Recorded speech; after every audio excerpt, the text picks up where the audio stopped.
ಇನ್ನು ಕುಕ್ಕೆ ಸುಬ್ರಹ್ಮಣ್ಯದಲ್ಲಿ ನಡೆಯೋ ಮಡೆ ಸ್ನಾನ ರದ್ದುಪಡಿಸುವಂತೆ ಆಗ್ರಹಿಸಿ ನಿಡಮಾಮಿಡಿ ಶ್ರೀಗಳ ನೇತೃತ್ವದಲ್ಲಿ ಪ್ರತಿಭಟನಾ ಧರಣಿ ನಡೆಯಿತು. ಬೆಂಗಳೂರಿನ ಫ್ರೀಡಂ ಪಾರ್ಕ್ನಲ್ಲಿ ಧರಣಿ ಆರಂಭಿಸಿದ ನಿಡಮಾಮಿಡಿ ಶ್ರೀಗಳು ಮುಜರಾಯಿ ಇಲಾಖೆ ಮಡೆ ಸ್ನಾನ ನಿಷೇಧಿಸಬೇಕು ಎಂದು ಆಗ್ರಹಿಸಿದರು.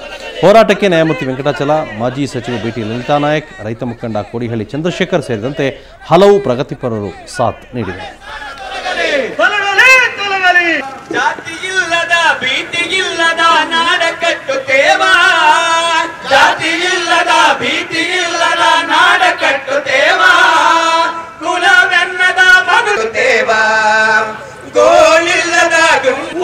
ಮನಸ್ಸುಗಳ ಕಂಡ ಕನಸುಗಳ ಕಟ್ಟೆ ಕಟ್ಟುತ್ತೇವ ನಾವು ಕನಸ ಕಟ್ಟುತ್ತೇವ ನಾವು ಮನಸ ಕಟ್ಟುತ್ತೇವ ಕಾಂತಿ ಕಂಡದ ಕೊಂಡ ಹೊತ್ತು ನಾವು ಮುಳ್ಳು ತುಳಿಯುತ್ತೇವ ನಾವು ಸೇತು ಕಟ್ಟು.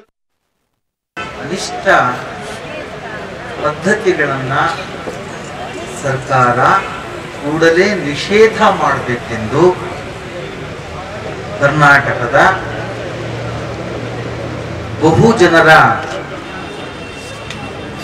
ದೃಷ್ಟಿಯನ್ನ, ಅವರ ಹಿತವನ್ನ ಗಮನದಲ್ಲಿರಿಸಿಕೊಂಡು ನಮ್ಮಲ್ಲಿನ ಪ್ರಜ್ಞಾವಂತರು, ಹಿರಿಯರು, ಚಿಂತಕರು, ಹೋರಾಟಗಾರರು ಈ ಧರಣಿ ಕಾರ್ಯಕ್ರಮವನ್ನ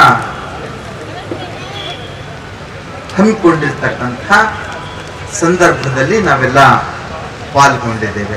ಮಡೆ ಸ್ನಾನ ಅಂತ ಸಾಮಾಜಿಕ ಅನಿಷ್ಟ ಪದ್ಧತಿ ತೊಲಗಬೇಕು, ಅದನ್ನು ನಿಷೇಧ ಮಾಡಬೇಕು ಅಂತೇಳಿ ನಾವು ಇವತ್ತು ಕರ್ನಾಟಕ ರಾಜ್ಯದಂತ ನನ್ನ ಮೇಲೆ ಅಲ್ಲೇ ಆದಂಥದ್ದನ್ನು ಮತ್ತೆ ಮಡೆ ಸ್ನಾನ ಪದ್ಧತಿಯನ್ನು ನಿಷೇಧ ಮಾಡಬೇಕು ಅಂತೇಳಿ ಹೋರಾಟ ಪ್ರಾರಂಭ ಆಗಿದೆ. ಸರ್ಕಾರ ಈಗಲಾರು ಎಚ್ಚೆತ್ತು ಆ ನಿಟ್ಟಿನಲ್ಲಿ ಕೂಡ ಇವತ್ತು ಬೆಂಗಳೂರಿನಲ್ಲಿ ಪ್ರಗತಿಪರ ನಾಯಕರುಗಳು, ಸಾಹಿತಿಗಳು, ಹೋರಾಟಗಾರರು ಬೃಹತ್ ಮಟ್ಟದ ಪ್ರತಿಭಟನೆಯನ್ನು ಇವತ್ತು ವ್ಯಕ್ತಪಡಿಸ್ತಾ ಇದ್ದಾರೆ. ಸರ್ಕಾರ ಈಗಲಾರು ಎಚ್ಚೆತ್ತುಕೊಂಡು ಈ ಮಡೆ ಸ್ನಾನ ಪದ್ಧತಿ ಅಂತ ಸಾಮಾಜಿಕ ಅನಿಷ್ಟವನ್ನು ನಿಷೇಧ ಮಾಡಬೇಕು.